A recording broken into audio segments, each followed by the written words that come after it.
बिस्मिल्लाहिर्रहमानिर्रहीम, अस्सलाम वालेकुम। एवन टीवी के न्यूज़ स्टूडियो से मैं हूं अलीशा बासी और मैं हूं मुनीबा अख्तर। शामिल करेंगे न्यूज़ हेडलाइंस। बड़े दंगल का बड़ा जोर, कौन करेगा तोड़। मेगा इवेंट का ग्रैंड शो कल पाक भारत का टाकरा होगा। दुबई में स्टेज तैयार, फैंस मुकाबले के लिए बेकरार। दुनिया भर में हलचल, हाई वोल्टेज टाकरे के लिए शाहीन तैयार। होटल्स में बुकिंग फुल, शाहीन हारे तो खतरा, जीते तो उम्मीद है फिर से जिंदा होगा।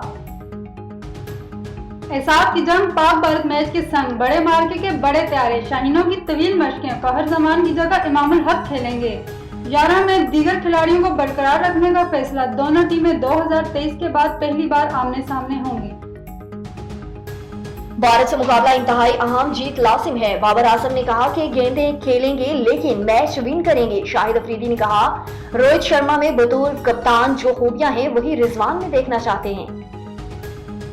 चैंपियंस ट्रॉफी की सनसनी, कराची से लाहौर पहुंच गई। ऑस्ट्रेलिया और इंग्लैंड का मुकाबला कुछ देर बाद होगा। क्रिकेट के कदीम तरीन हरीफ कुछ देर बाद पाकिस्तान में टकराएंगे। और मुस्तफा आमिर कत्ल के मुलजमान ने इंसदादी दहशतगर्दी की अदालत में पेश, मुलजिम की निशानदेही पर आला कत्ल बरामद कर लिया। मुलजमान से मजीद तफ्तीश का अमल जारी है। पुलिस की दरख्वास्त पर फैसला महफूज। अरमुगान के वालिद की 15 पर कॉल करने की इंक्वायरी पर दरख्वास्त। न्यूज़ स्टूडियो से फिल वक्त इतना ही। मजीद खबरों और अपडेट्स के लिए देखते रहिए A1 TV। A1 TV, सब पे नजर, अंदर की खबर।